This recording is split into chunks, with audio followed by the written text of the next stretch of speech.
Timothy Joseph Tim Cayton of Nueva Vizcaya, from the Liga ng mga Barangay of Municipality of Bambang, Nueva Vizcaya, and they are Marlene Urban, Fernando L. Veloso Sr., Dencio Remiliosa, Frederick Ripay, Arsenio Duldulao Jr., Jelord Cabical, Arnold Garcia, Christopher Madera, Romuel Martinez, Melchor Butay, Jerry Villanueva, Edwin Aguinaldo, Rionel Gampon, Shirley Kahimat, Edwin Pascual, Teresita Mones, Jason Gano, Abelardo Pascua, Reynold Ochona, Alvin Padilla, Edison Dumlao, Nati Pio, Julius Timoan, and Wilfred Sampido.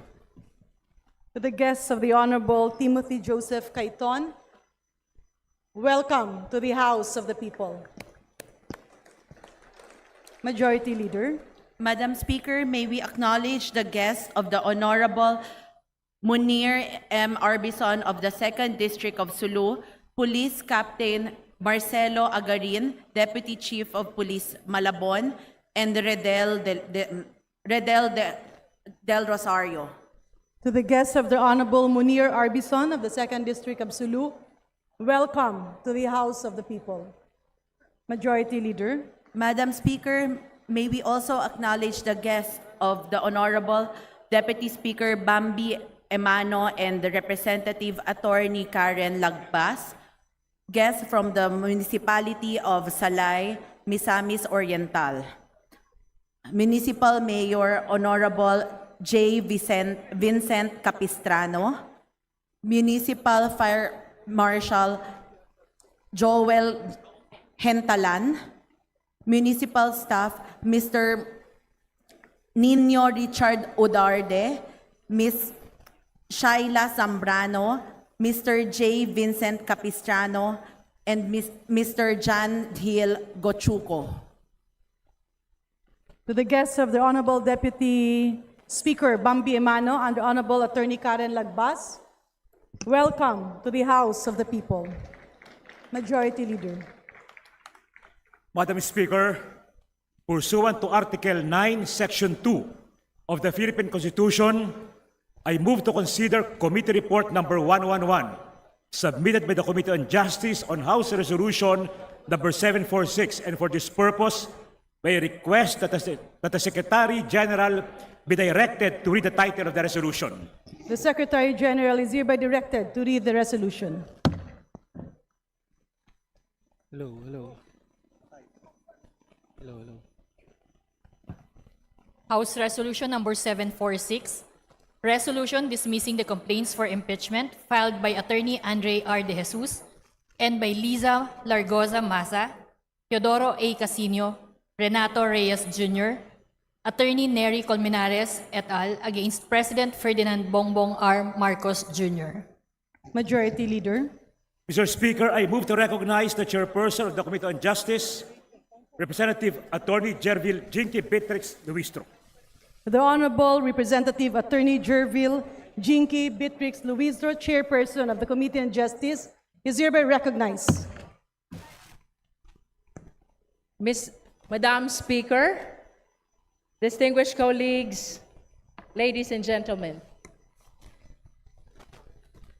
I rise today to sponsor the committee report and the accompanying resolution from the Committee on Justice, formally recommending the dismissal of the 2 impeachment complaints filed against President Ferdinand R. Marcos Jr.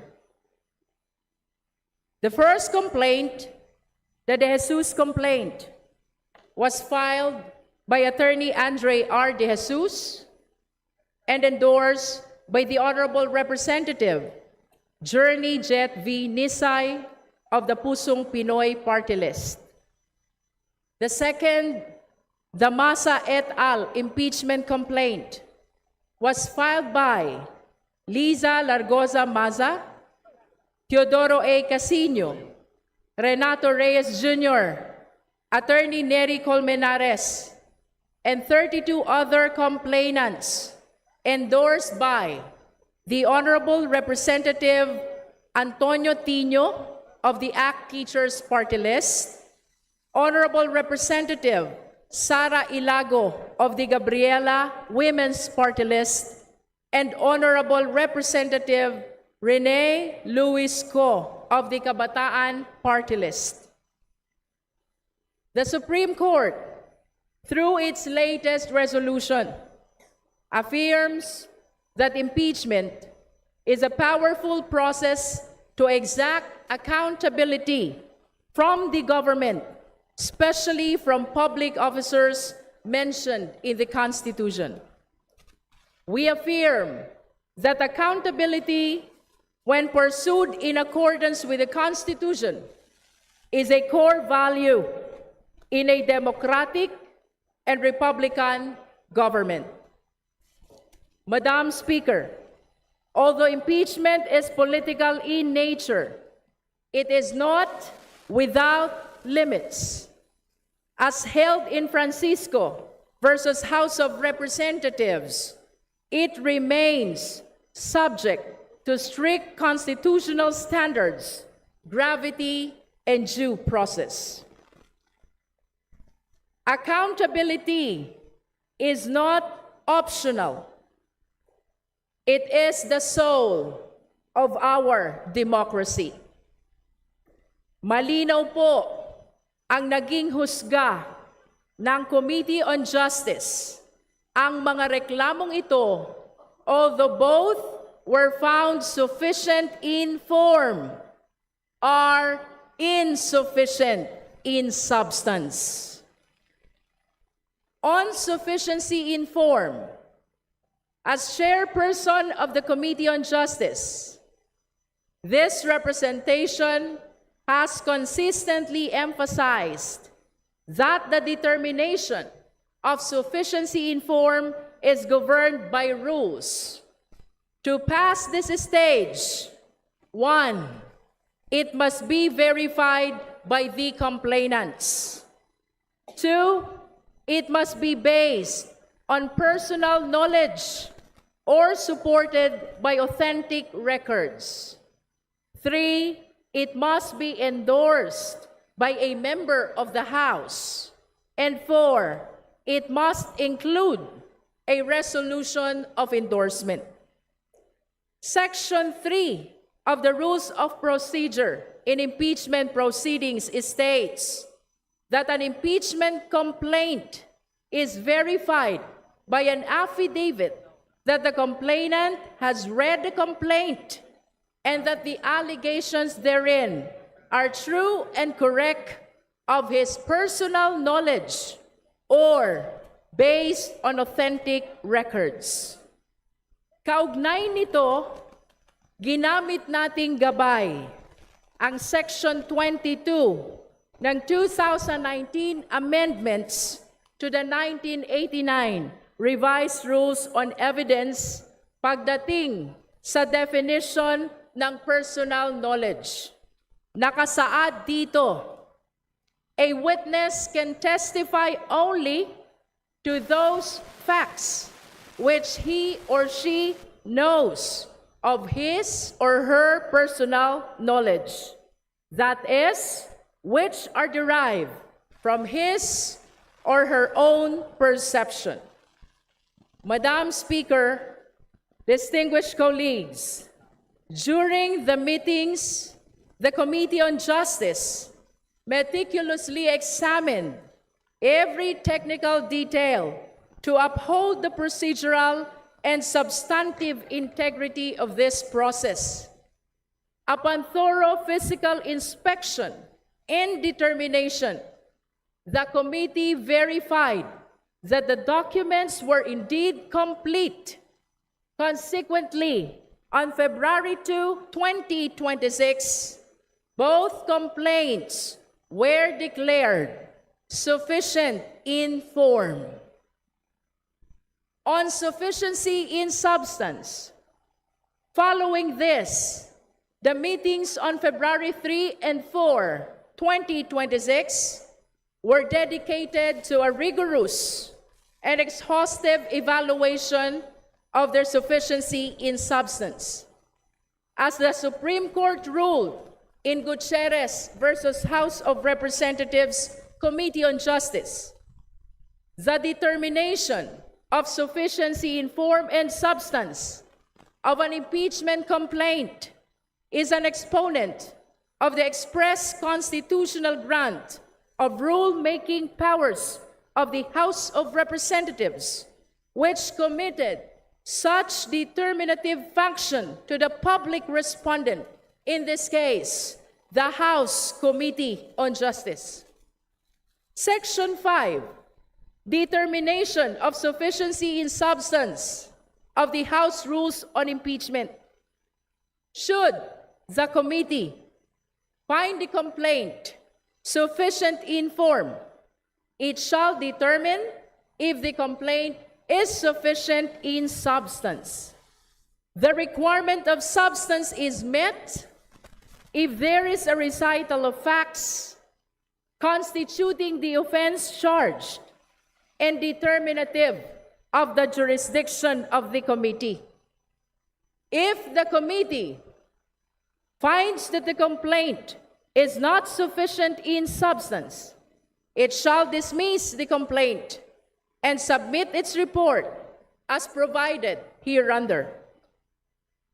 Pursuant to the House Rules on Impeachment, the evaluation of a complaint necessarily involves the individual judgment and interpretation of House members, specifically the members of the Committee on Justice.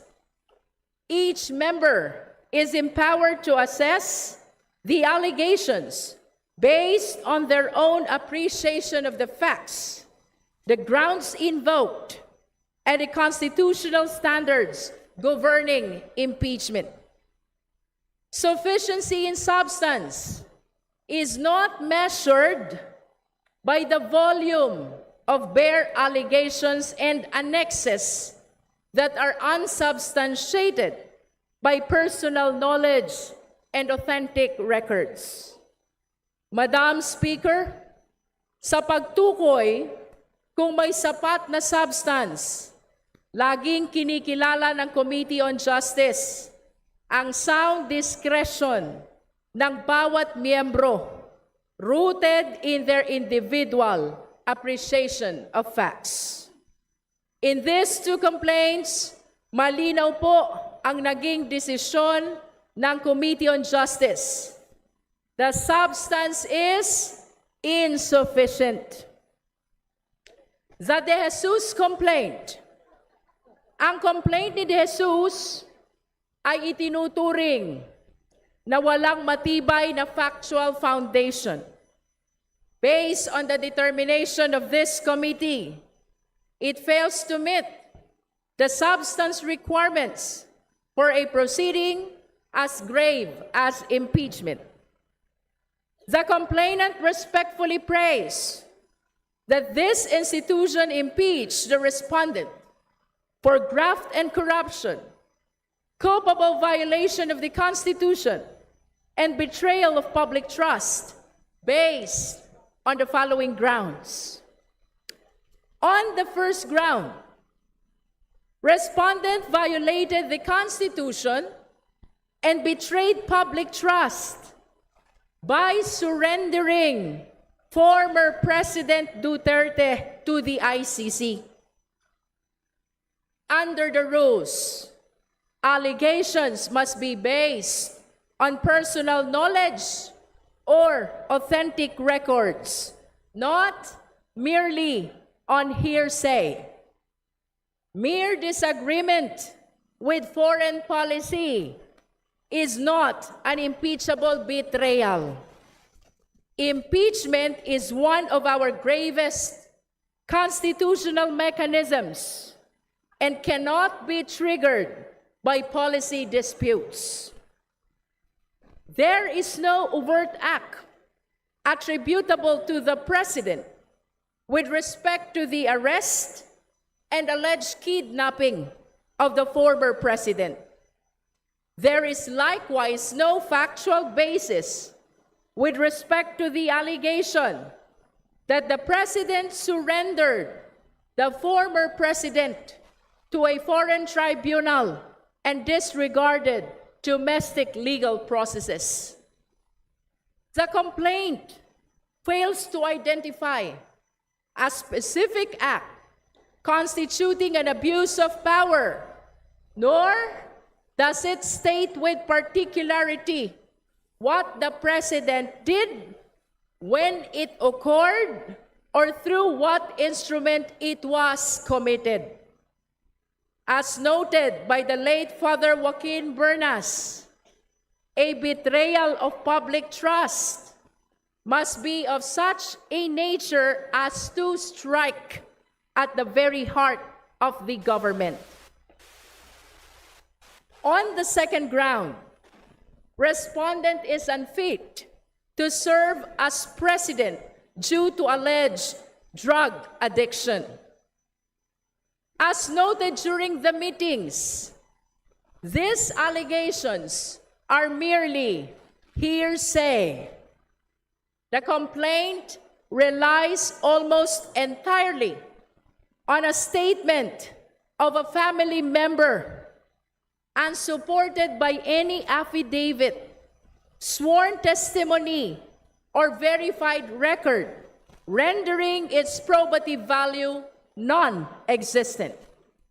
Nowhere does the complainant claim personal knowledge of these accusations, nor did he exert any effort to verify the truth before the filing. Kahit ang ating mga kasamahan sa komite ay binigyang diin ang mga fatal flaws ng reklamong ito, walang naipakitang nexus na direktang ugnayan sa pagitan ng akusasyong ito at sa anumang abuse of presidential power. Public accusations do not constitute the factual nexus necessary to satisfy a cause of action. On the third ground, respondent committed betrayal of public trust when he failed to veto unprogrammed appropriations and other unconstitutional provisions in the General Appropriations Bill. Madam Speaker, esteemed colleagues, a failure to veto is not an impeachable offense.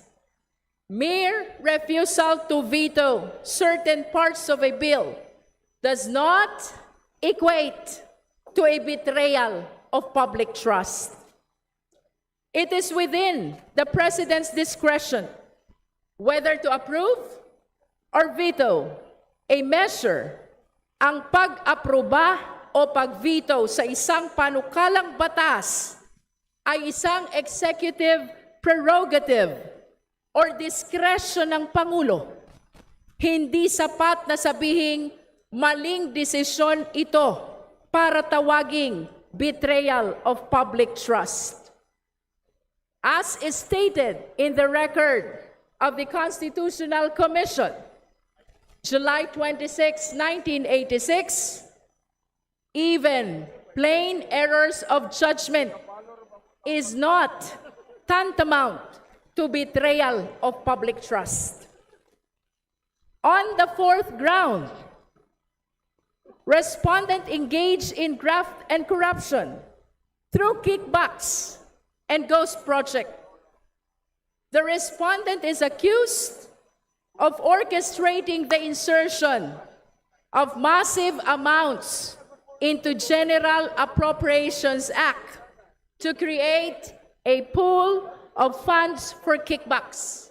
However, ang mga akusasyong ito ay purely conclusory.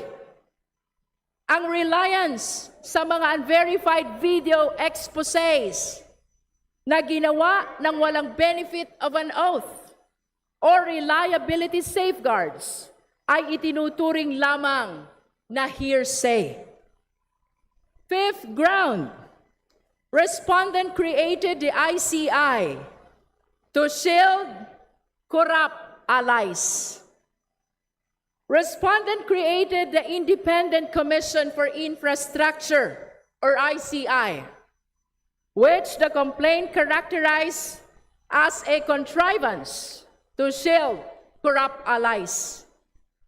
As the Committee on Justice noted, the mere establishment of the ICI is not an impeachable act. Walang naipakitang overt act na personal na maiugnay sa Pangulo. The President's creation of an ICI, allegedly to shield corrupt allies, does not amount to a culpable violation of the Constitution.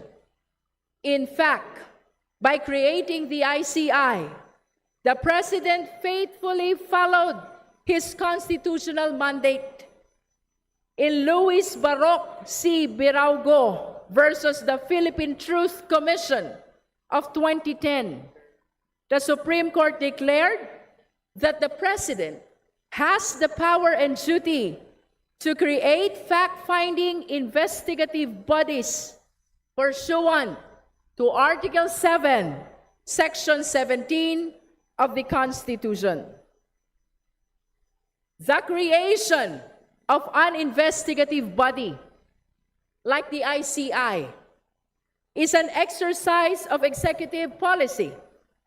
Moreover, the integrity and competence of the members of the ICI belie the allegation that the ICI was created to shield the corrupt allies of the President.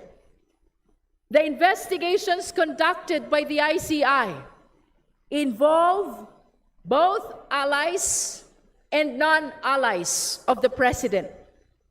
The complaint fails to allege ultimate facts showing abuse, unlawful purpose, or concrete acts of favoritism attributable to the President. Policy failure or perceived ineffectiveness of an office is not an impeachable offense. Allegations of selective enforcement of the laws require proof of intent, which complainant failed to demonstrate.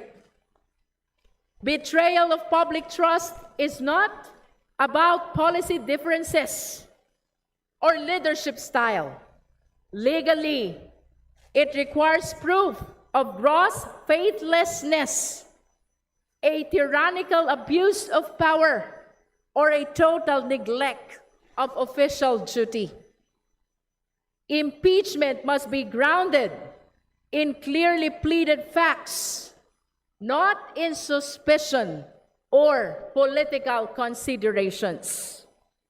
Public suspicion is not proof. Moving forward, the Masa et al. Complaint idineklara ring insufficient in substance. First act of alleged betrayal, the BBM parametric formula. This charge focuses on the so-called BBM parametric formula.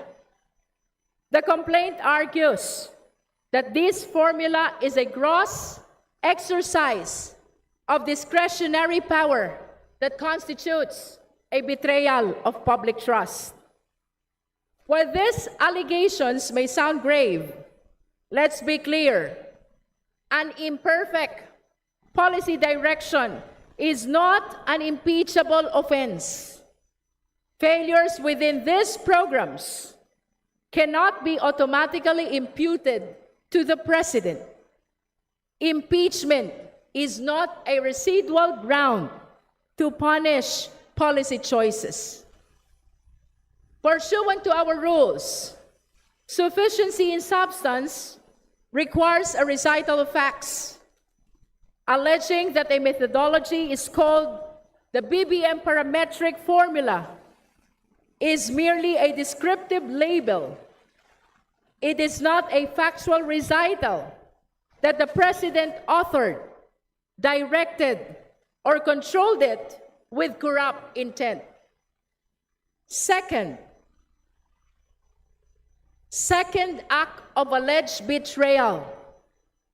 The complaint alleges an abuse of discretionary power over the release of unprogrammed appropriations to finance a systemic corruption scheme circumventing congressional oversight. Unprogrammed appropriations are not prohibited. They are expressly recognized under Section 35, Chapter 5, Book 6 of the Administrative Code of 1987. Presidential approval of their release is a statutory mandate, not a discretionary indulgence. Even if the Supreme Court found Special Provision 1D of the 2024 GAA authorizing the transfer of excess or fund balances of government-owned or controlled corporations to fund unprogrammed appropriations in the case of Pimentel versus Office of the President. This ruling does not establish that an impeachable offense on the part of the President. Third act of alleged betrayal, budgetary insertions and kickback schemes. This is the most serious, yet least unsubstantiated charge. The allegation that the President directly ordered the insertion into the 2025 GAA to receive kickbacks. The complaint relies on testimonial assertions unsupported by documentary corroboration. The claims and records are unauthenticated, undated, and of unknown provenance. The complainant's implicity rely on a theory of command responsibility, but Philippine jurisprudence is clear. In Rubrico versus Arroyo, the Supreme Court rejected the automatic attribution of liability to the President, absent proof that the President knew of or sanctioned the alleged wrongdoing. Institutional shortcomings do not equate automatically to constitutional betrayal. As some members pointed out, the alter ego doctrine cannot be used to establish the personal culpability required for impeachment. Furthermore, they added that the President never issued an executive order to institutionalize this formula. Madam Speaker, distinguished colleagues, base sa desisyon ng komite, parehong insufficient in substance ang De Jesus at Masa et al. Complaints. To satisfy the requirement of substance, a complaint must allege ultimate facts. Based on the definition of ultimate facts, as established in Section 3, Rule 3 of the Rules of Court, by jurisprudence, ultimate facts are the essential facts constituting the cause of action. As the Supreme Court reiterated in the recent case of heirs of Teodoro Tulawan versus Mateo, general allegations that a contract is valid or legal or is just, fair, and reasonable are mere conclusions of law. Likewise, allegations that a contract is void, voidable, invalid, illegal, ultra vires, or against public policy without stating facts showing its invalidity are mere conclusions of law. If the complaint does not provide an explanation or narration of facts, stating with particularity the circumstances constituting fraud, the bare allegation of fraud would be deemed an unfounded conclusion of law. Ultimately, these complaints fail to establish a factual nexus between the President and any impeachable offense.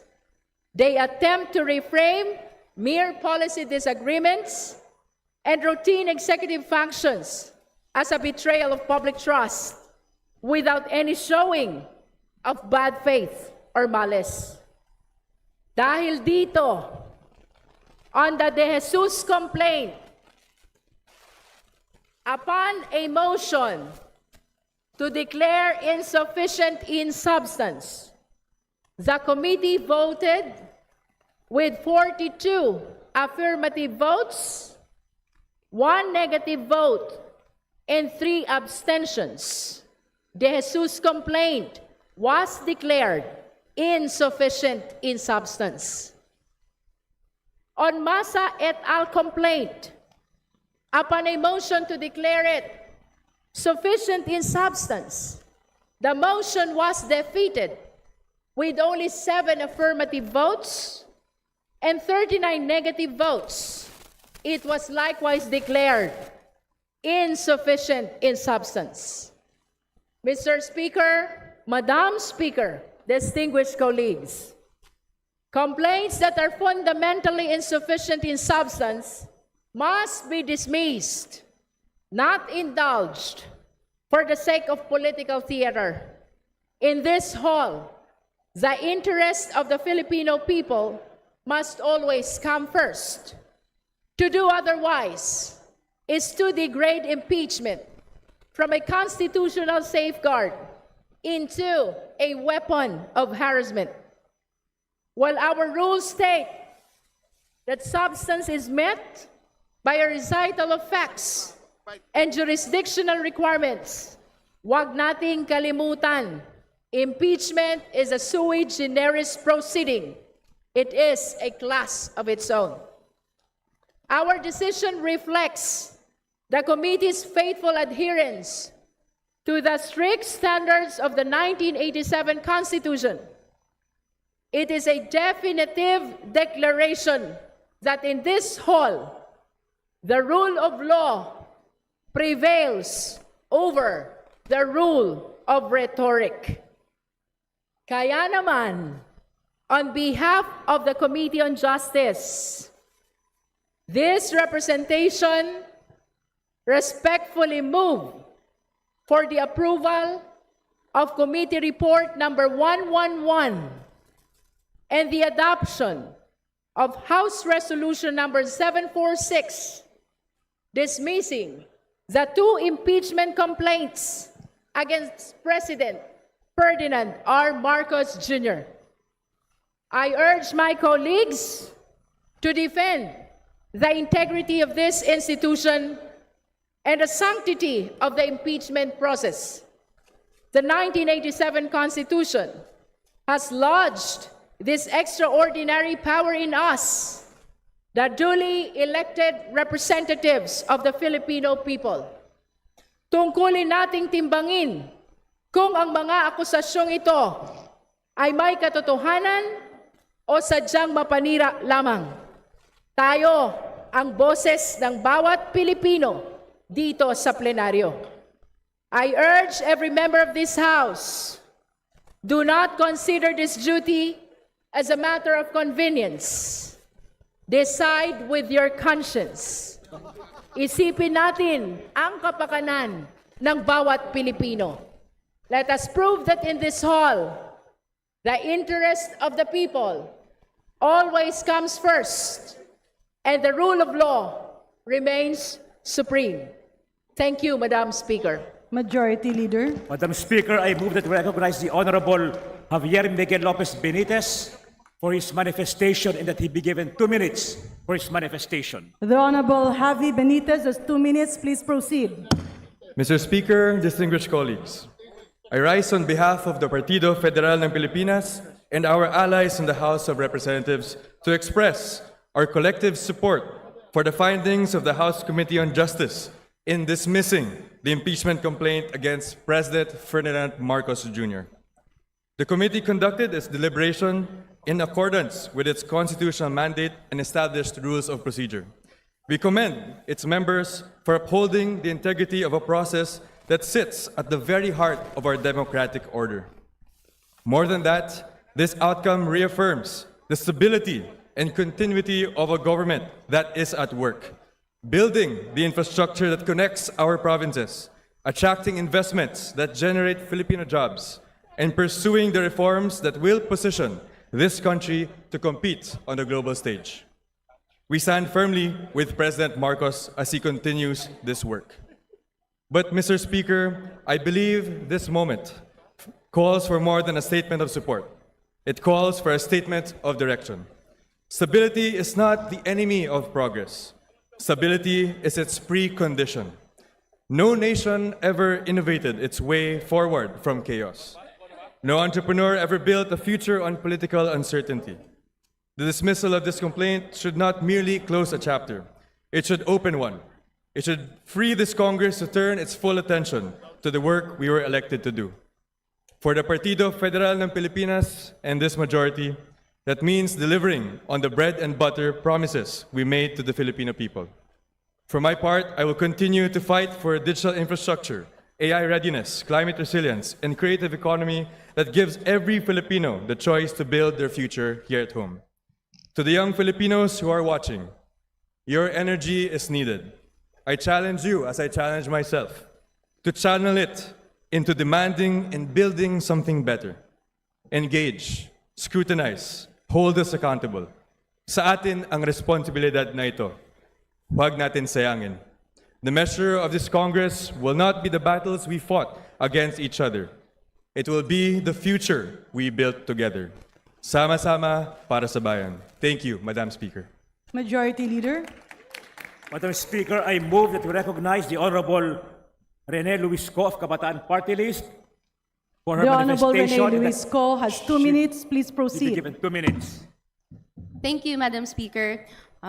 Madam Speaker, we just heard the committee report and the sponsorship of our House Committee on Justice Chairperson, Representative Jinky Luistro, on the findings of the committee after it discussed the form and substance of the 2 impeachment complaints lodged against President Bongbong Marcos Jr.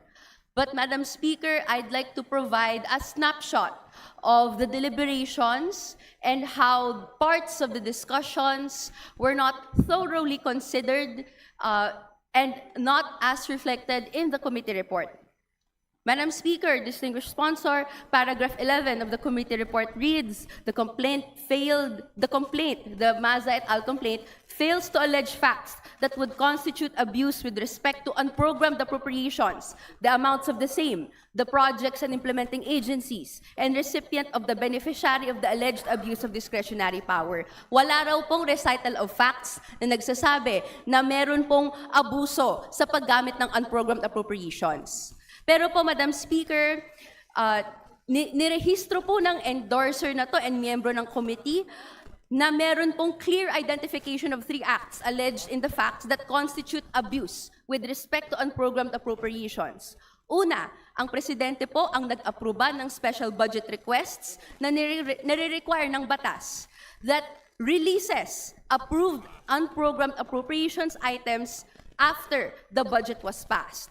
Clear din po ang recital na may 213.8 billion pesos na nirelease in unprogrammed appropriations of various fiscal years, of which 111 billion pesos po ang pumunta sa flood control projects that were tagged as anomalous.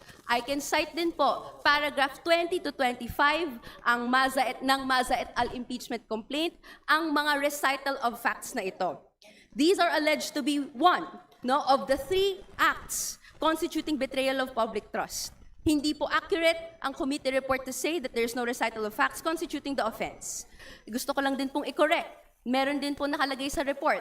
The doctrine of operative fact recognizes the law is presumed valid and constitutional while in force, assuming that this applies po to the Pimentel Third versus House of Representatives ruling on unprogrammed appropriations. Madam Speaker, I'd like to correct. The doctrine of operative fact, as ruled by the court, does not apply in this case. At pinapabalik ko ang 60 billion na sa PhilHealth. Madam Speaker, the point of all this, marami pong arguments ang dineliver on the floor na pinaliwanag sa Committee on Justice na sufficient in form and substance yung Maza et al. Impeachment complaint. Repeatedly, ngunit hindi po ito direktang sinasagot. Meron pong ultimate facts na inallege, meron pong verification form, meron din pong... May we respectfully request the Honorable Renico to please wrap Yes po, up. I will wrap up, Madam Speaker. Meron pong recital of facts that makes this sufficient in substance. And the way around it po is nagkaroon po ng botohan that the authenticity of evidence be considered at the level of sufficiency of substance, something that is not practiced or even provided in the rules of impeachment. Madam Speaker, my distinguished colleagues, sufficient in form and substance ang impeachment complaint ng Maza et al. At very serious po ang mga allegations na nakalagay ito. Hindi po natin pwedeng itaboy or even hindi tignan. So therefore, I ask this body to be able to vote on the committee report in accordance with principles with conscience nga po, nang may bigat, no, kung ano ang epekto kapag ang panawagan ng mamamayan, ng pananagutan, sa pinaka-available at constitutional Madam Speaker. avenue na ito ay hindi po magawa. Thank you, Thank Madam you very Speaker. much, Honorable Co-Majority Leader. Madam Speaker, I move to recognize the Honorable Jose Joboy S. Aquino II of the City of Butuan for his manifestation. The Honorable Joboy Aquino has 2 minutes. Please proceed.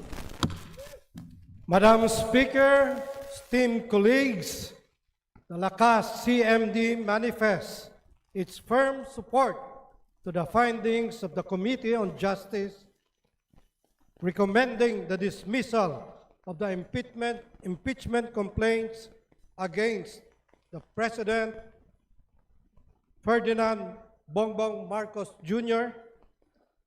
And after a rigorous examination on February 2, 3, and 4, 2026, the Justice Committee determined that while these complaints met the requirements of form, they are manifestly insufficient in substance. The allegations presented, ranging from the arrest of the former president to claims of drug addiction and budgetary misconduct, were found to be anchored on hearsay, unauthenticated documents, and speculative narratives, rather than recital of facts required by our rules. Our duty is to protect the sanctity of the impeachment process from being utilized as a tool for political disruption. By dismissing these unsubstantiated charges, we choose the rule of law over political noise. Thank you, Madam Speaker. Majority Leader. Madam Speaker, I move to recognize the Honorable Sarah Jane Elago for her 2-minute manifestation. The Honorable Elago has 2 minutes. Please proceed. Yes, Madam Speaker. This representation would like to point out some observations on the committee report of the Committee on Justice on the impeachment complaint filed against the President. First, the committee report did not include the series of voting done before there was an actual count of votes on the consideration of the authenticity of the annexes to the impeachment complaints. There were 3 rounds of voting done by the committee, and this must be included in the committee report as a matter of fact. Second, the arguments in support of the sufficiency in substance contained only 3 paragraphs, while the arguments in support of insufficiency in substance contains a detailed narration supported by 15 paragraphs. Some of the contents in the complaint that were noted as sufficient factual allegations during the committee hearing are as follows. Paragraph 68, page 19, stating that the flood control budget surged by 33% in 2023, the first full budget under the BBM parametric formula, while unprogrammed appropriations exploded by 221%. Paragraph 78, page 20, alleging that the implementation of the managed stage resulted in the concentration of contracts to favored entities, including the President's 2022 campaign donor and firms owned by high-ranking officials. And third, paragraph 84, page 20, as to the fact of the BBM parametric formula's geographic distribution that was determined not by hydrological science, but by the priorities of leaders who needed jurisdiction to host their allocated projects. Also included were the allegations in paragraphs 103, 106 to 108, 111, which supported the second charge of betrayal of public trust in connection to the President's abuse of discretionary power over the release of unprogrammed funds. Again, these allegations were noted as sufficient factual allegations, but were not included in the committee report.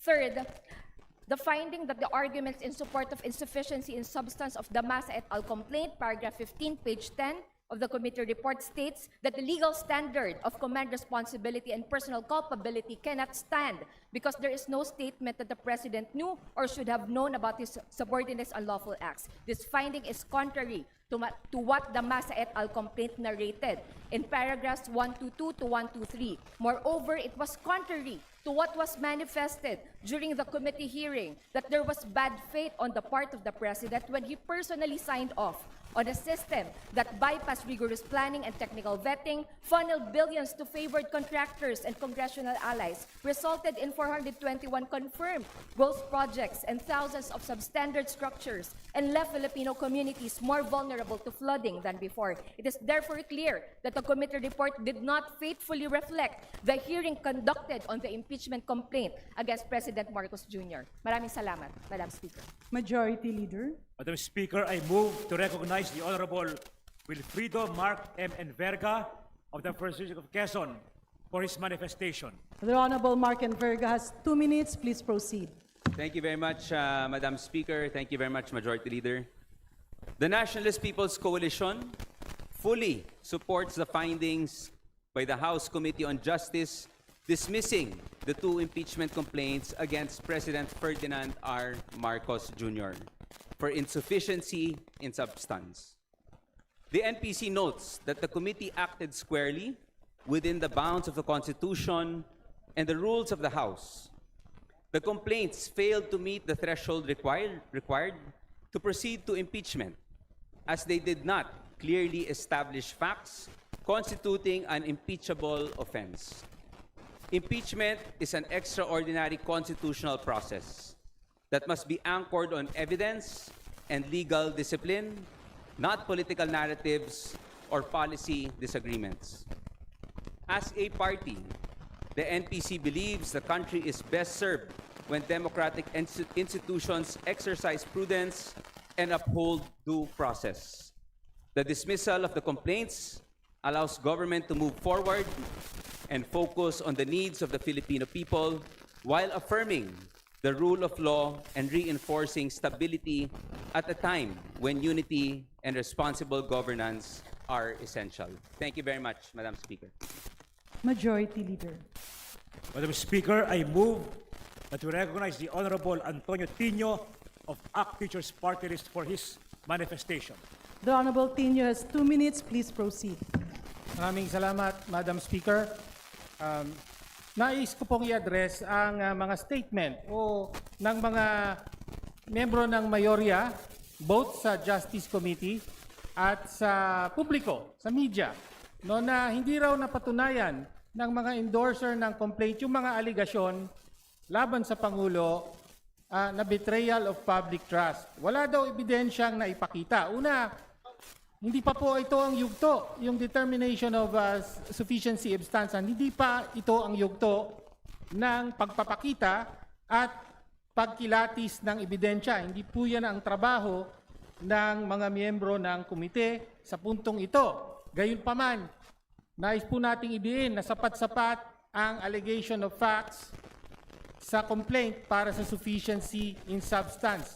Meron pong ebidensya sa lahat, lalo na dun sa ikatlong bahagi ng complaint, ang aligasyon na direktang lumahok at nakinabang si Pangulong Marcos sa flood control corruption sa pamamagitan ng pag-utos ng insertion sa BICAM at pagtanggap ng kickback o commitment mula rito. Sa partikular, nasa complaint ang aligasyon na ayon kay Yusek Bernardo, nasa 100 billion na insertion na inutos ng Pangulo, 52 billion ang kanyang direktang hinawakan at mula rito ay nagbigay siya para sa Pangulo ng 8 billion na commitment. Nasa complaint po yan.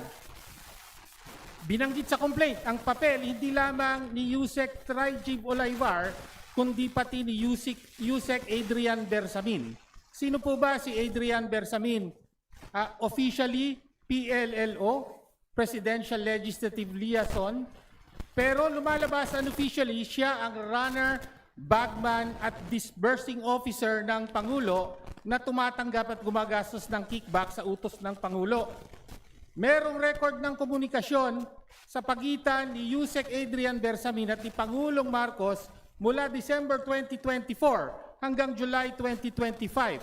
Kabilang dito ang mensahe noong Marso 2025 ng pagtanggap ng delivery ng 8 billion mula kay Bernardo na pinarating kay Pangulo kasama ang acknowledgement o tugon ng Pangulo na okay. Sabi po sa mensahe, complete na po ang 7.122 delivery sa akin. Tapusin ko po ang computation today.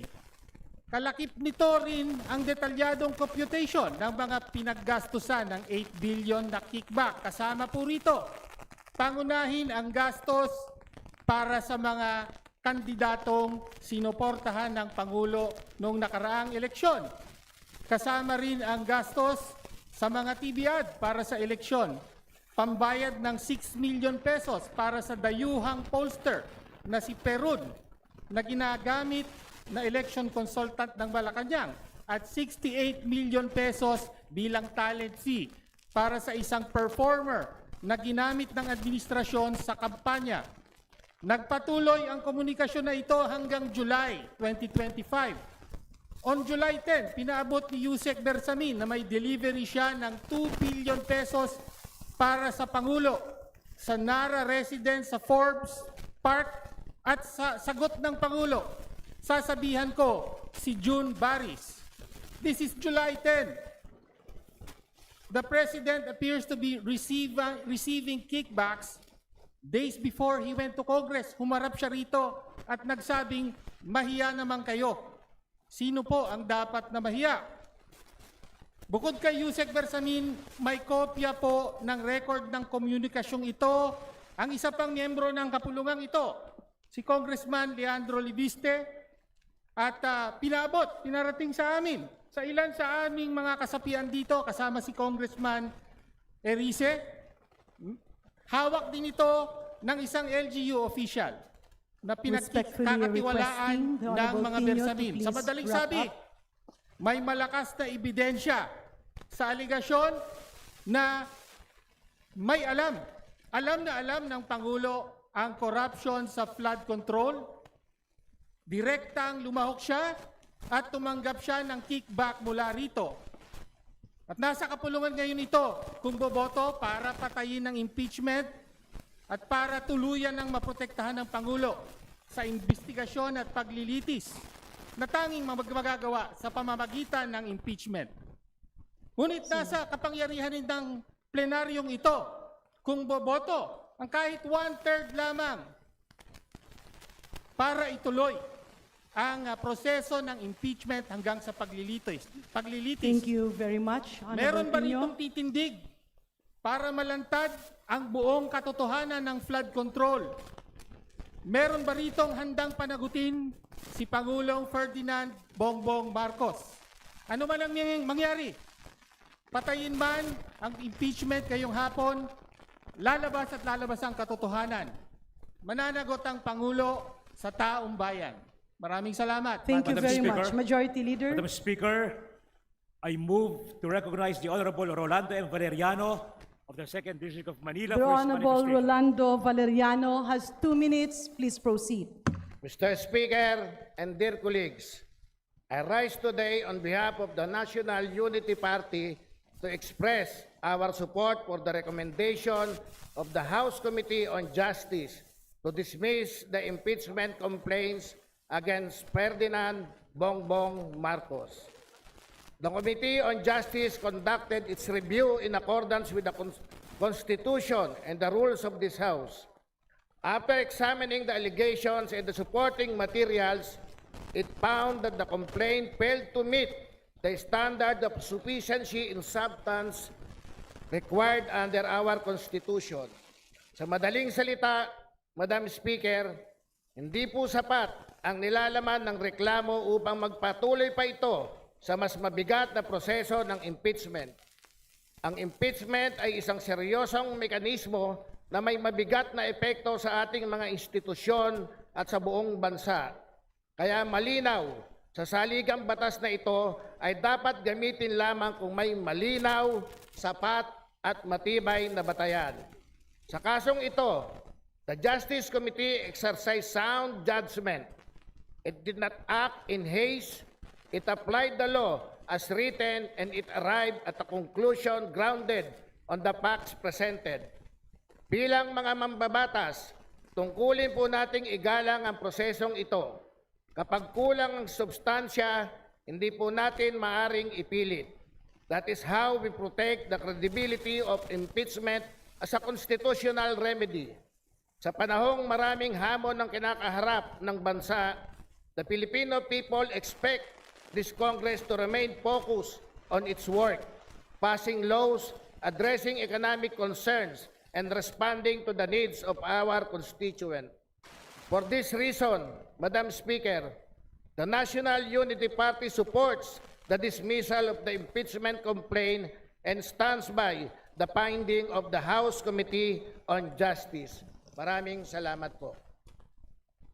Majority Leader. Madam Speaker, I move to recognize the Honorable Edgar Erice of the 2nd District of Caloocan for his manifestation.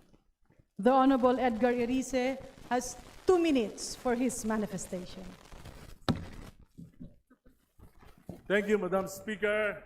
Bago po ako magsalita, kinu-confirm ko lang po yung sinabi ni Representative Tino. Pero hindi lang po ako, marami kami na maraming congressman dito. Kasama doon, ayoko na lang sabihin kung sino. Madam Speaker, the Committee on Justice committed a grave abuse of discretion in dismissing the Lisa Masa et al. Impeachment complaint against President Marcos. It violated Section 5, Rule 3 of our own impeachment rules, which is very clear. Sufficiency in substance requires only a recital of facts and their nexus to an impeachable offense. Nothing more, no proof yet, no authentication yet, no trial yet. But what did the committee do?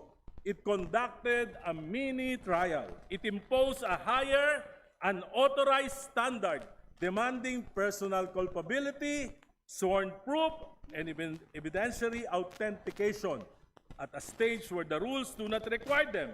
In doing so, the committee cut off the complainant's right to present evidence and testimony in the proper forum, which is the impeachment hearing.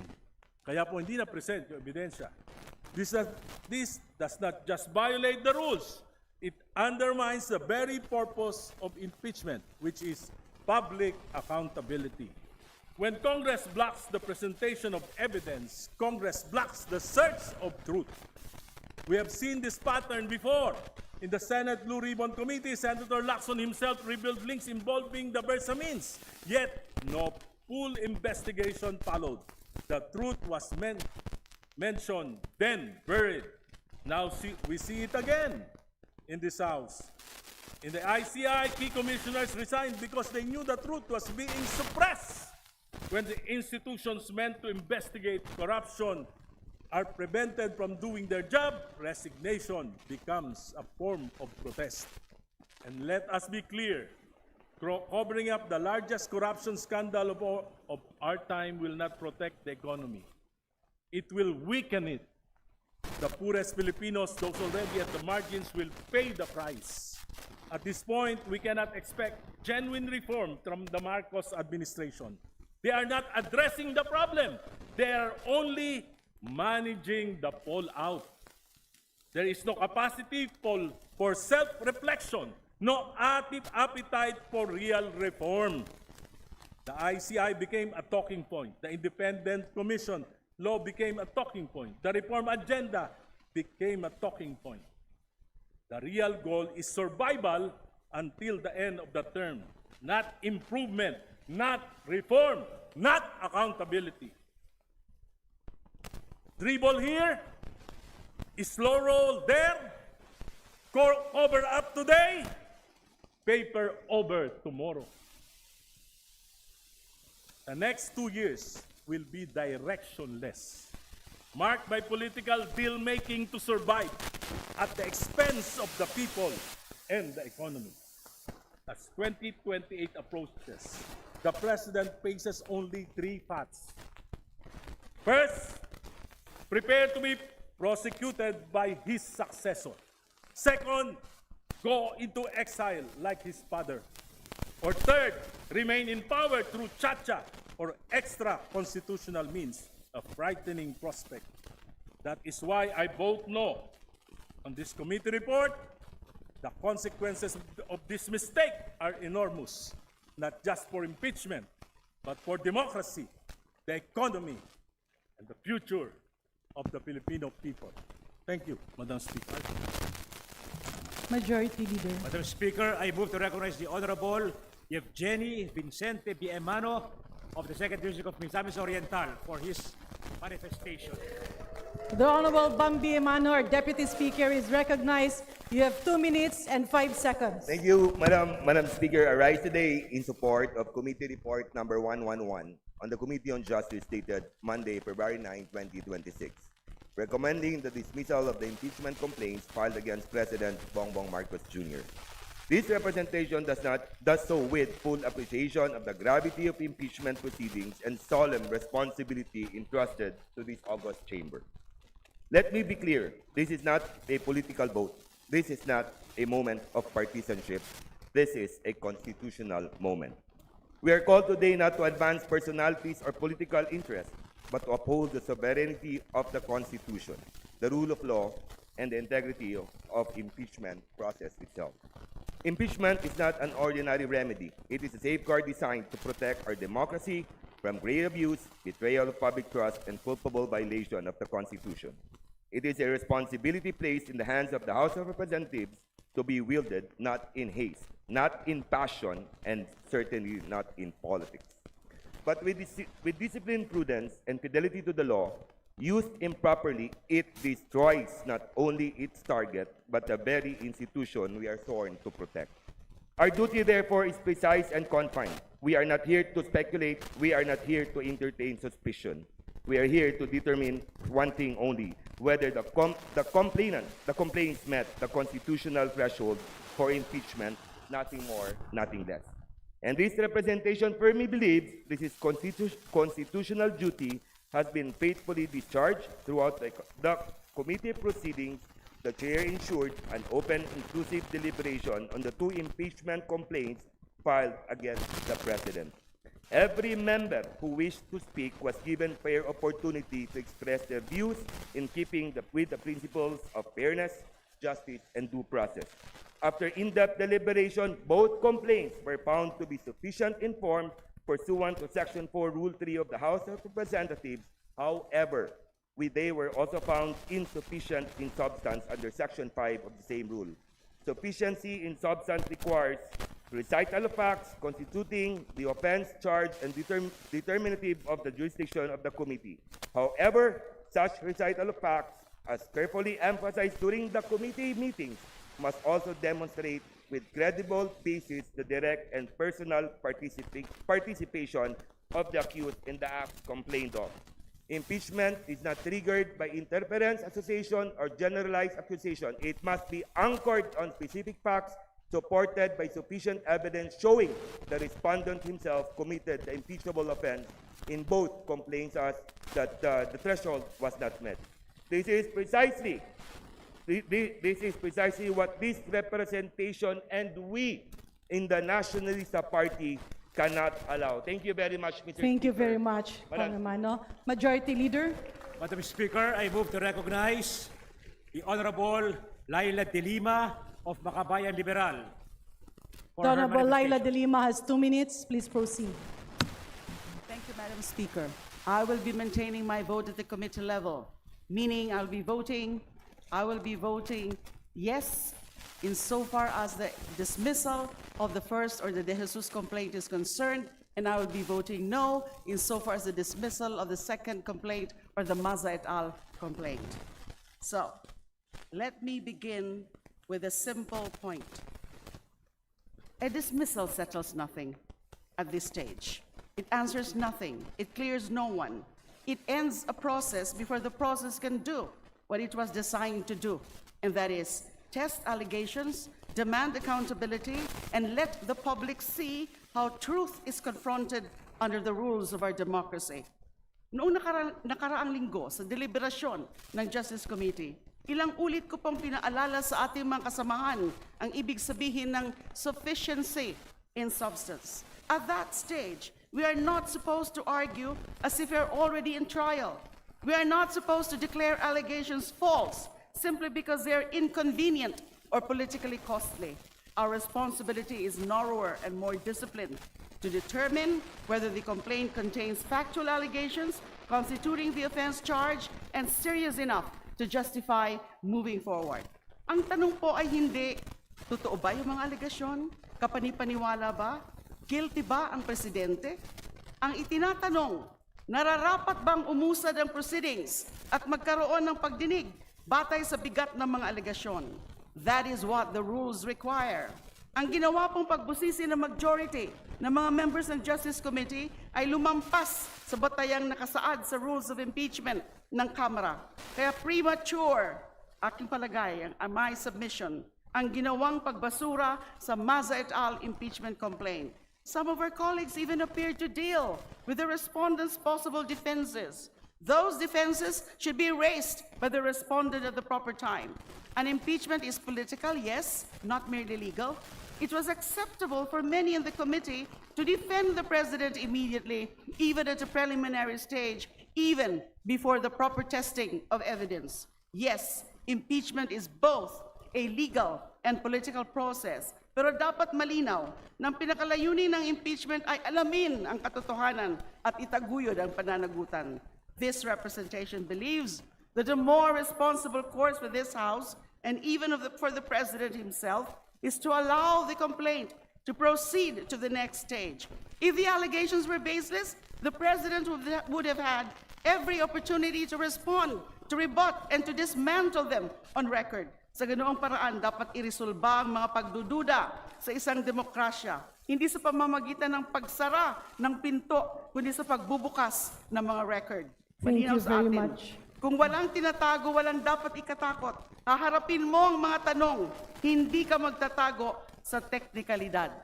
Thank you very much. Maraming salamat, Congresswoman Laila De Lima, Majority Leader. Madam Speaker, I move to recognize the Honorable Brian Poe of FPJ Panday Bayanihan Party List for his manifestation. The Honorable Brian Poe has 2 minutes. Please proceed.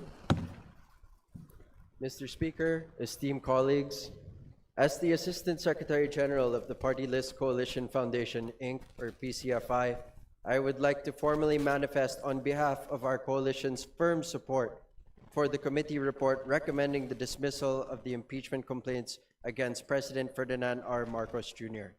The PCFI believes that this is a time for healing and unity, not for the deepening of the political divide. Our country is currently at a critical economic juncture. The demand of the times is to shift our full attention to the pressing needs of the Filipino people. The arguments have all been made. Those who spoke before me said it all. But allow me to voice the opinion of those who seek stability and a way forward for our country. those at the center, away from the noise, doing the work, and trying to survive. We are not ignoring accountability. Instead, our support for this committee report is rooted in our faith in the Philippine justice system. Justice is best served through impartial institutions. We express full confidence in the leadership of the Department of Justice led by OIC Secretary Frederick A. Vida and Ombudsman Jesus Crispin Boying Remulla, whose leadership has strengthened the country's anti-corruption efforts under their watch. They have pursued accountability decisively and without political bias. The House upholds the rule of law, allows independent institutions to do their work in seeking accountability for the Filipino people. This is the essence of Bagong Pilipinas: respect for institutions, protection of public trust, and stability for national recovery. We must work on regaining the trust of the Filipino people. We must fix our institutions, but we must also focus on putting food on the table, giving our people jobs, taking care of their health, and sending their children to school. Financial institutions project our economy to grow between 5.2 to 5.6% this year. The Asian Development Bank itself says that there's a projected 5.7% growth for 2026. Just last month, the Philippines raised $2.75 billion through its first global bond issuance of the year. This offering was massively oversubscribed, with global bids reaching nearly $6 billion, more than double what we asked for. Our creditors aren't looking for political noise. They are looking for credit strength. And the Bureau of Treasury noted this, saying that it reflects global trust in our fiscal discipline that transcends market volatility. According to surveys, fourth quarter 2025 saw a 17-point drop in self-rated poverty and a 19% drop in food poverty. We must keep this momentum, and that is why PCFI remains committed to being a partner for economic growth and progress. We call on our colleagues in this august body and the public at large to move past distractions, uphold the rule of law, and focus on the collective prosperity of our nation. We must show the world that we are stable. Let us work for the welfare and victory of the Filipino people. Balik na po tayo sa trabaho natin. Thank you very Maraming much, salamat po. Congressman Paul. Majority Leader. Madam Speaker, there being no other members to make their manifestation, I move to adopt House Resolution number 746, as well as the findings, conclusions, and recommendations contained in Committee Report number 111, and direct the Secretary General to call the roll of members for nominal voting. The Secretary General is hereby directed to call the roll of members for nominal voting. Roll call of members on the adoption of House Resolution number 746, as well as the findings, conclusions, and recommendations contained in Committee Report number 111. Honorable Representatives Abalos, Abante, Asidre, Acosta, Adyong, Advincula, Agarao, Agyao, Alano, Alba, Albano, Almario Chino Miguel, Almario Dennis, Almonte, Alvarez Jose, Alvarez Mercedes, Amante, Amatong, Ang, Angara, Angeles, Aquino, Aquino Magsaysay, Arbison Munir, Arbison Munir Jr., Arenas, Arrogancia, Asisio, Ataide, Aumentado, Ayon, Bagao, Balindong, Banyas Nograles, Bangkoro, Barba, Barbers, Baronda, Paskug, Bautista Claude, Bautista Joan Monique, Bautista Lim, Beltran, Benitez Alfredo, Benitez Javier Miguel, Bernos Ching, Bernos JB, Biron, Bocobo, Bolilla, Bondok, Briones, Bulot Begtang, Cagas, Calderon, Calixto, Kawagdan, Cari, Castro, Caiton, Celeste, Sendanya, Ceniza, Jan Franz Norbert Joselito Almario, Chan Junard, Chua, Chuatay, Chungalaw, Ko. Madam Speaker, What's the pleasure of the Honorable Ko? Madam Speaker, I vote no and I reserve my right to explain my vote later. Noted. Thank you. Please proceed. Ko Pilar, Coanco Jaime Eduardo Mark, Coanco Mark, Colliantes, Corvera, Cruz Agatha, Cruz Ricardo, Cruzado, Kua, Dagook, Dalog, Dayanghirang, Daza, De Jesus, De Lima. Madam Speaker, What's the pleasure of the Honorable De Lima? since the voting is on the committee report as a whole, then my vote is no, and I will explain later.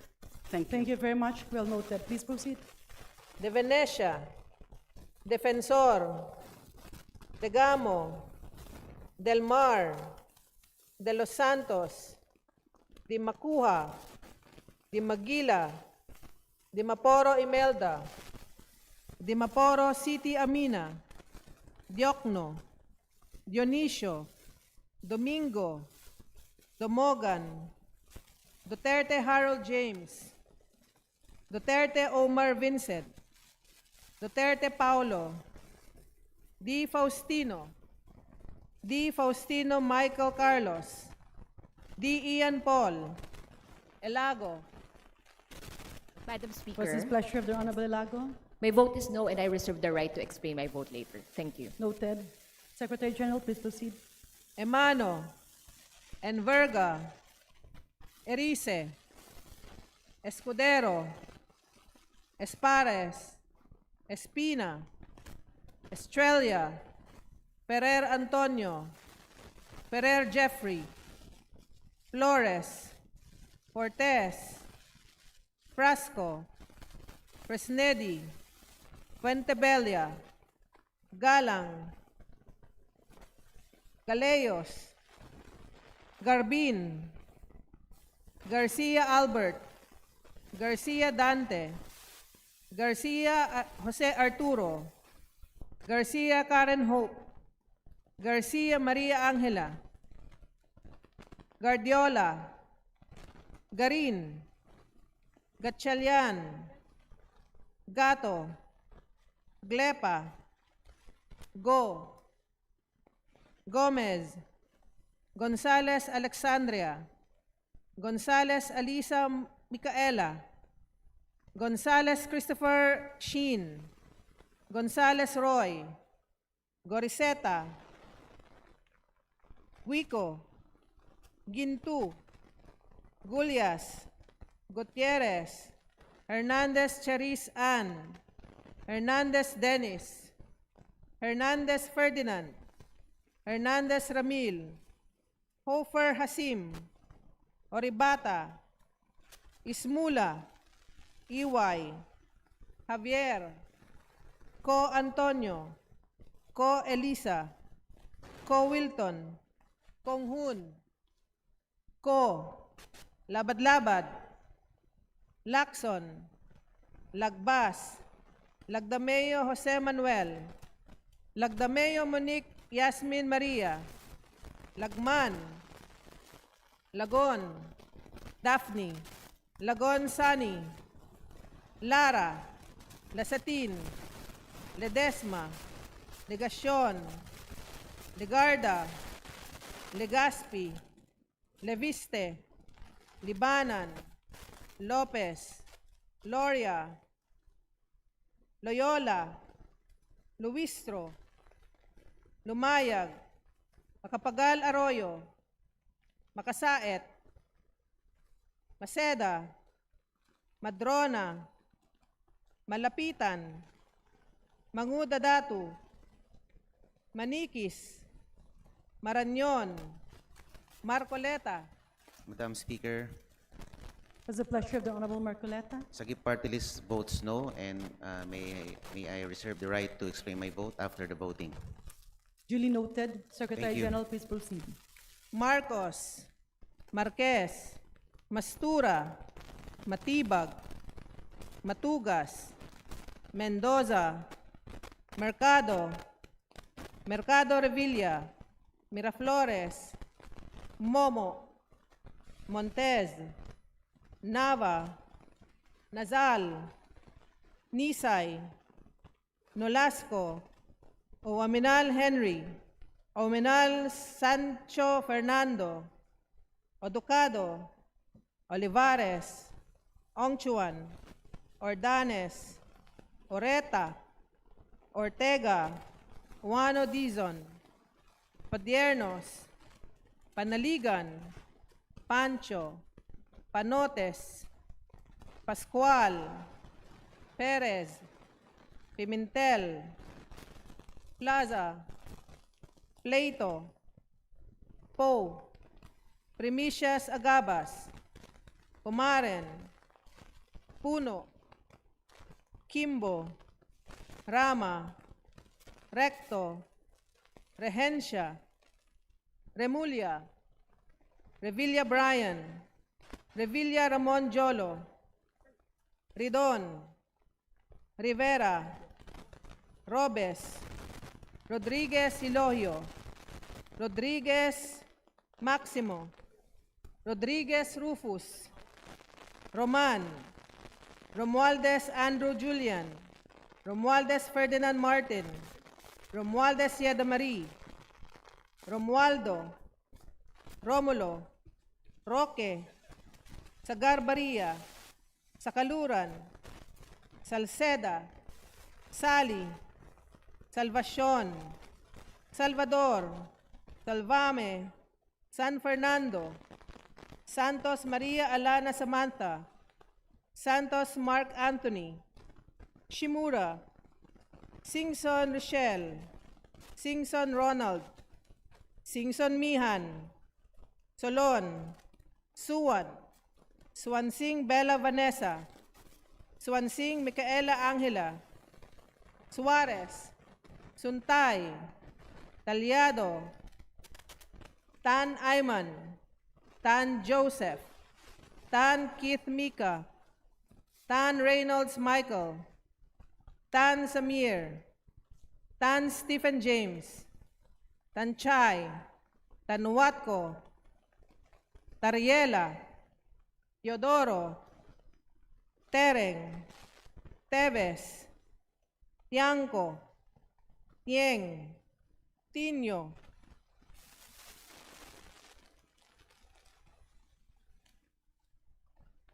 Madam Speaker, What's the I vote pleasure? no and will explain my vote later. Noted. Secretary General, please proceed. Tolentino, Tuan, Tulfo Jocelyn, Tulfo Ralph Wendell, Tupas, Tutor, T, Umali, Ungab, Uy Di Carlo, Uy Roberto, Valeriano, Vargas, Vargas Alfonso, Veloso, Veloso Tuazon, Vergara, Villa, Villafuerte Miguel Luis, Villafuerte Vicencio Renato Luigi, Villanueva, Villarica, Violago, Yamsuan, Yap Arthur, Yap Christopherson, Yap Eric, Yap John Gisnel, Yatko, Inares, Yu Jazel Victoria, Yu Joseph Kim, Yulo, Zamora Maria Carmen, Zamora Isabel Maria, Zubiri.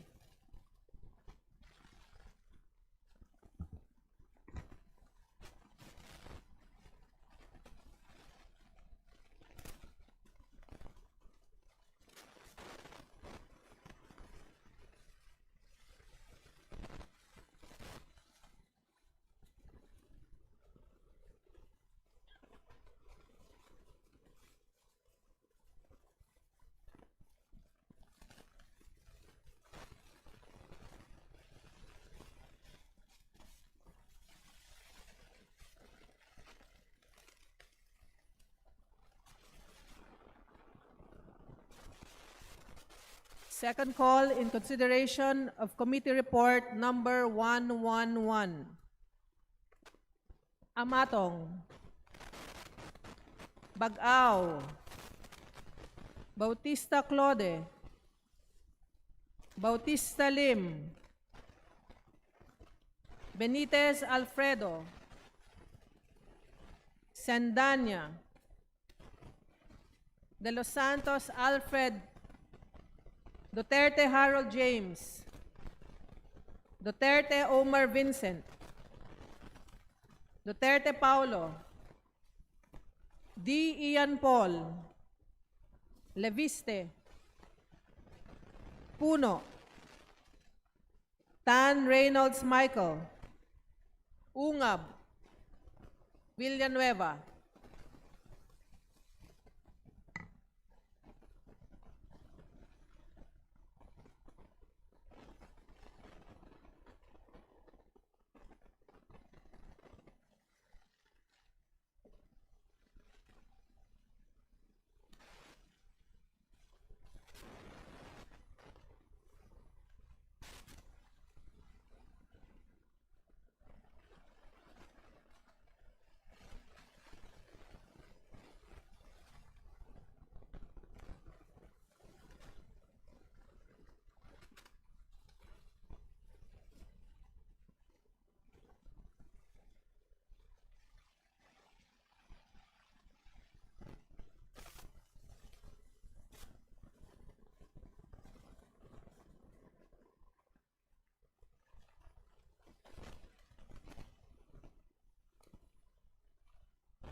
With 284 members voting on the affirmative, 8 against, 4 abstention, House Resolution number 746, as well as the findings, conclusions, and recommendations contained in Committee Report number 111 are hereby adopted.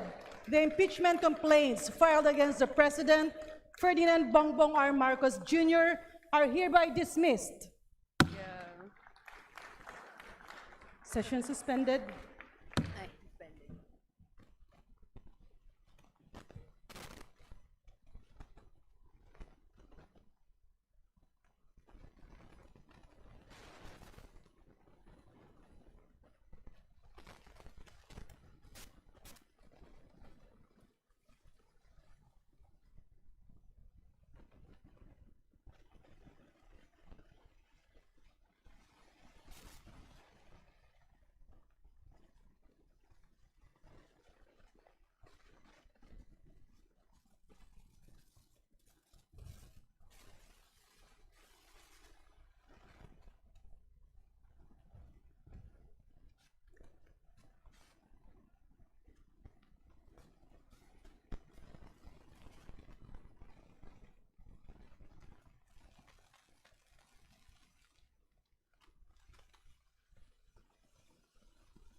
Session resumed. Majority Leader.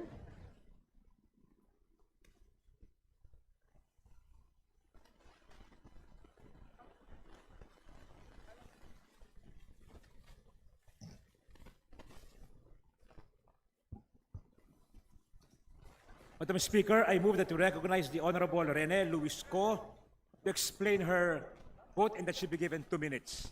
The Honorable Rene Luisco has 2 minutes to explain her vote. Thank you, Madam Speaker. Madam Speaker, bumoboto ang kabataan ng no sa House Resolution number 746 na nagpapanukalang ibasura ang impeachment complaint laban kay Pangulong Bongbong Marcos Jr. Sa inendorsong impeachment complaint na kinatawang ito, matapos ang pag-aaral ng hawak nating ebidensya, may 3 acts na nakita tayong pagtataksil sa tiwala ng publiko. Una, ang pagbuo at pagpapatupad ng iskema ng korupsyon sa anyo ng BBM parametric formula bilang opisyal na mekanismo ng alokasyon ng pondo para sa flood control projects at iba pang infrastructure projects na pabor sa interes ng leadership. Ikalawa, ang pag-aproba ng releases ng unprogrammed appropriations pagkatapos ng budget, pinakamataas sa kasaysayan natin, na nagresulta sa pagkuha ng pondo ng PhilHealth na unconstitutional para pondohan ng flood control projects na maanomalya. Ikatlo, direktang iniutos at tumanggap si Pangulong Marcos Jr. na papasok ang hindi bababa sa 100 bilyong pisong halaga ng maanomalyang flood control projects at iba pang proyekto sa General Appropriations Act.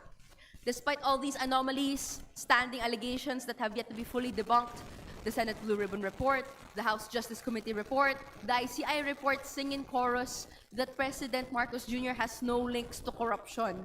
Sa House Committee, a consideration not provided in the rules had to be added, culminating in the virtually scripted junking of the impeachment complaint. Why are we not following up on leads? This impeachment process is the proper, legal, and constitutional avenue to do so. Yet for this year, that ends today. Sa inendorso naming impeachment complaint, sinasaad dito ang facts constituting betrayal of public trust. Wala pong rason kung bakit hindi dapat ito tumuloy-tuloy sa hearing proper.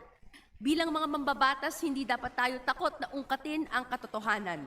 Ang hiling ng kinatawang ito, let the Filipino people who suffered from disasters and lacking basic social services because of misuse and abuse of public funds see their day, see their truth. Let the Filipino people repose their trust in a public office that deserves it and does not betray it. Para sa kapwa ko mga mambabatas, today we write one of 2 possible stories. Either we pursued genuine accountability or we helped sanitize the president and bury the corruption trail leading to Malacanang. Sa mamamayang Pilipinong nakasubaybay, tayo ang tunay na hukom. Is the president truly innocent in this corruption scandal? Through generations of traumatic corruption scandals, from Marcos Sr. to the pork barrel scam, and now Marcos Jr., we have learned to recognize the patterns of impunity. No matter how deeply these allegations are buried, truth will surface. It always does. Muli, ang boto ng kabataan ay no. Majority Leader. Madam Speaker, I move to recognize the Honorable Laila de Lima to explain her vote. The Honorable Laila de Lima has 2 minutes. Please proceed. Madam Speaker, thank you, but under the rules, Section 120, it's supposed to be 3 minutes, not 2 minutes. Under the rules, Section 120. Because it's an impeachment proceeding, Honorable Laila de Lima, and it's not a legislative. But we don't have a specific provision on impeachment with respect to the time limit as to impeachment. So under the rules, it's 3 minutes. Anyway, Madam Speaker, I will exert best effort. With the premature dismissal of the Maza et al. Impeachment complaint, the lingering question is, why the rush to end the process before the public could even witness it unfold? This brings me to the broader context. After the President's SONA, he spoke strongly about corruption in flood control projects, he condemned contractors, he announced the creation of an Independent Commission on Infrastructure, or ICI. Investigations were conducted and still going on. Some arrests followed. For a moment, many Filipinos felt a sense of relief, almost hope, that perhaps government was finally prepared to confront the machinery of corruption that has drained public funds for decades. But that momentum did not last. Instead of deeper disclosure, we saw hesitation. Instead of clarity, we saw the public left waiting. And then came the allegations made by former Congressman Zaldico. Even if his statements were not under oath, they were serious enough to damage public trust. They were serious enough to raise new questions. And they were serious enough to demand an official response that goes beyond press releases and political spin. Hindi pwedeng idahilan na hindi makikiisa si Saldico dahil ayaw niyang umuwi ng bansa, kaya mahirap patunayan ang mga alegasyon niya laban sa Pangulo. Hindi nangangahulugan ito na titigil tayo sa paggawa ng paraan para arestuhin at paharapin siya sa mga investigasyon at kaso laban sa kanya. The House, or this House, had an opportunity to respond with seriousness. We had an opportunity to show that Congress does not flinch when allegations reach high office, but instead, we chose the quickest exit. Malalim ang implikasyon nito. Hindi mabubura ang nangyaring pagboto ng Kamara ang mga pagdududa. Lalo lang nitong paparamihin ang mga tanong. It does not protect credibility. It weakens it. It does not clear the President's name. Walang closure. It ensures that the questions will haunt him for the rest of his term because public doubt does not disappear. When we refuse to examine it, it stays, it lingers, it hardens, and it becomes part of political memory. What we dismiss today will not stay buried. Tulad ng mga ghost projects na pinakamalaking scam sa ating kasaysayan, ang hilaw na pagbasurang ito sa impeachment ay multo na babalik ng babalik at ibabato ng ibabato sa Pangulo. It will return in the public conversation, in the media, in the streets, and in every moment when this administration asks the people to trust it. Maganda ba ito para sa administrasyon at lalo na para sa ating bansa?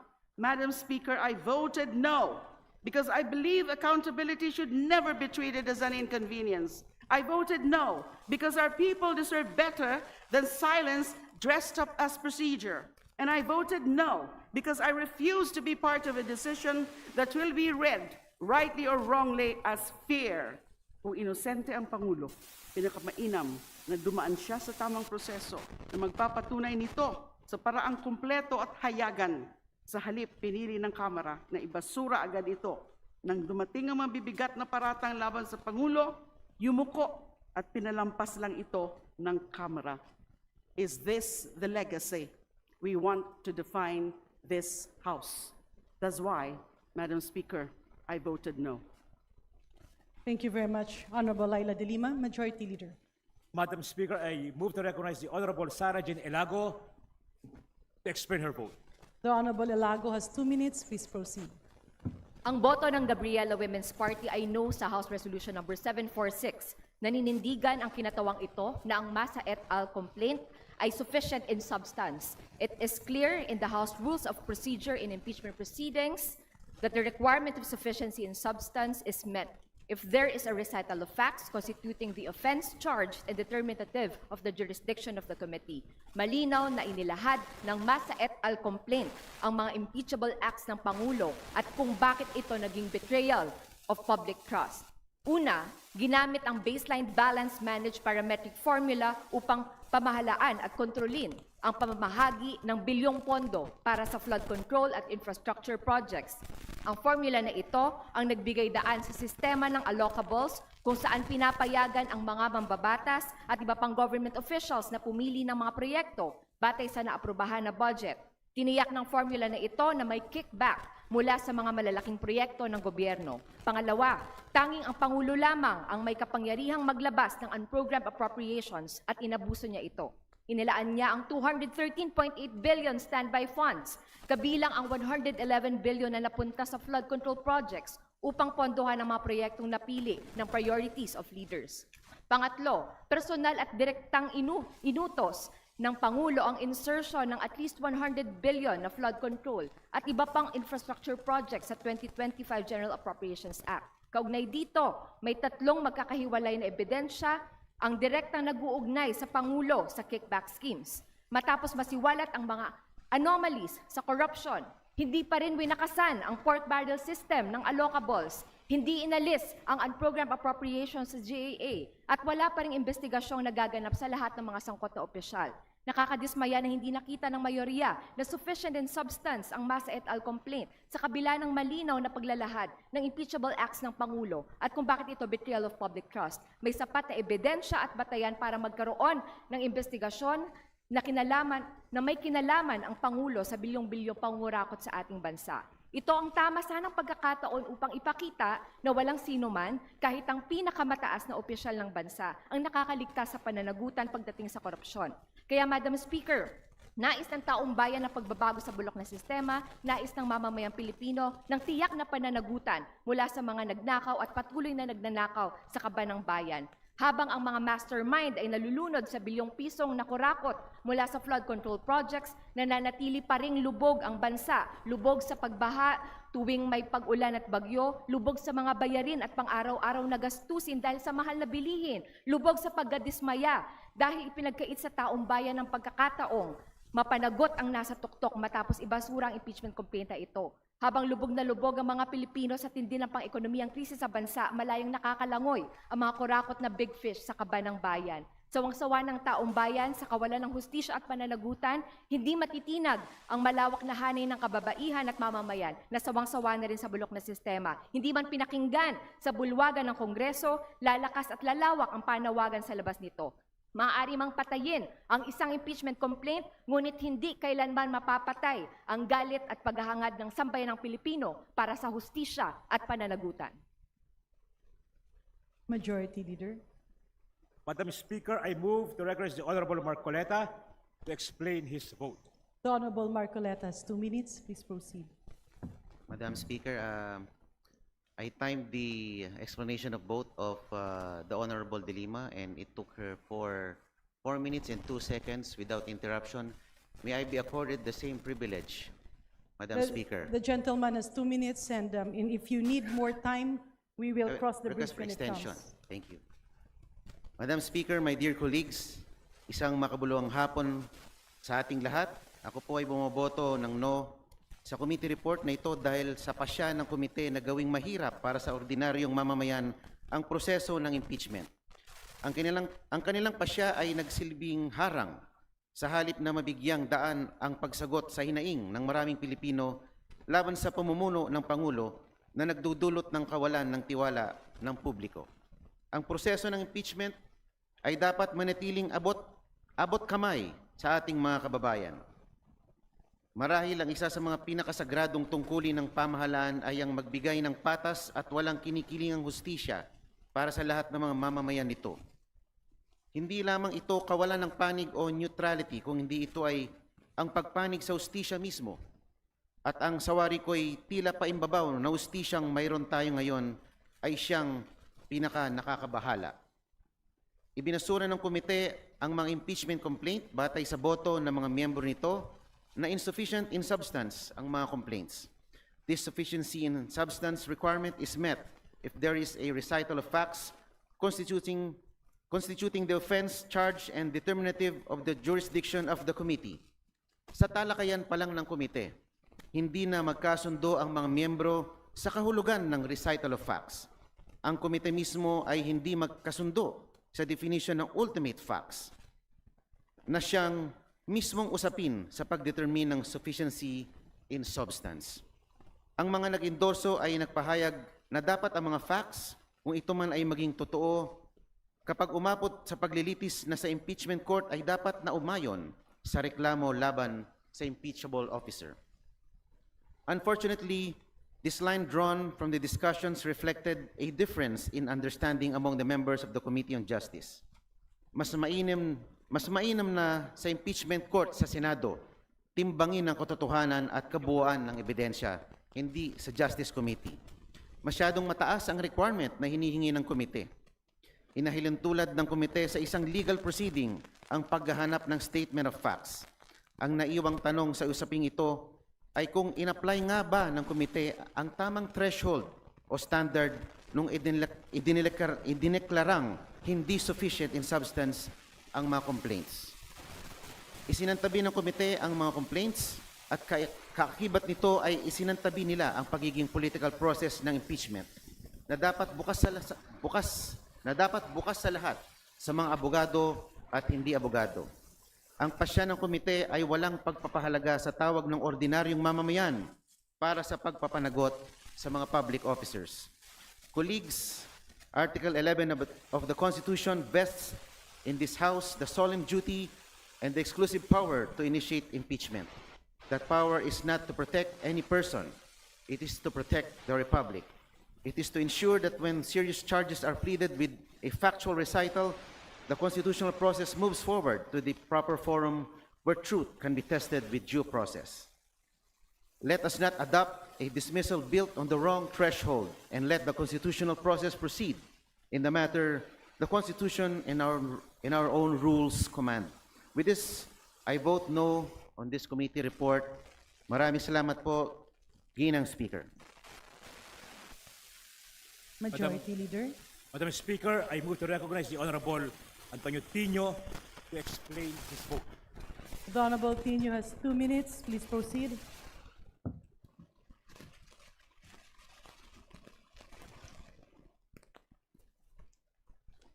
Maraming salamat.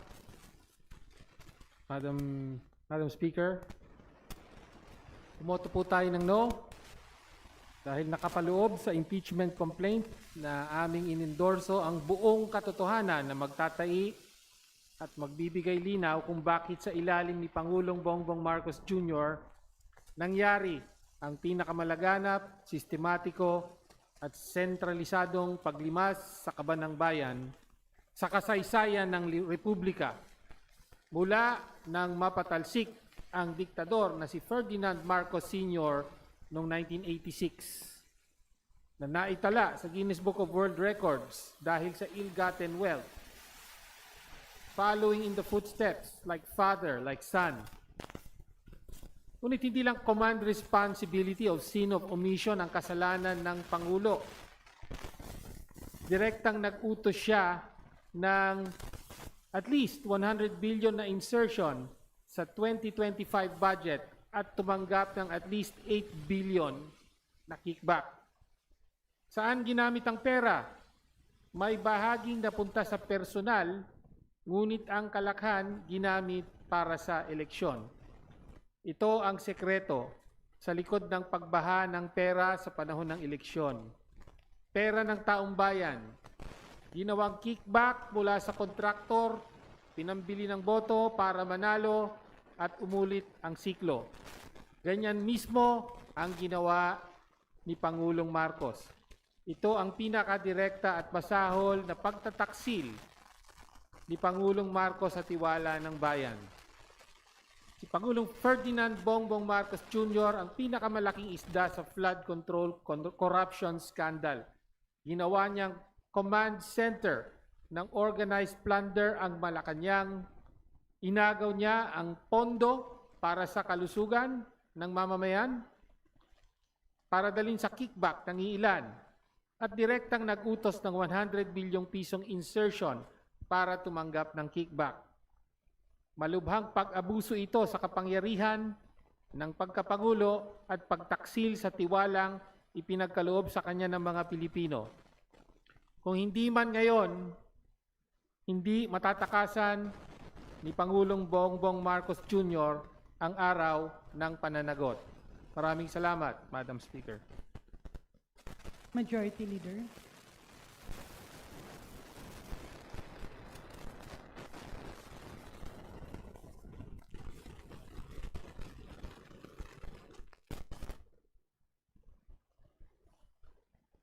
Madam Speaker, in deference to the demise of former House Speaker Jose de Venecia Jr., I move that we adjourn session until tomorrow, February 11 at 3 o'clock.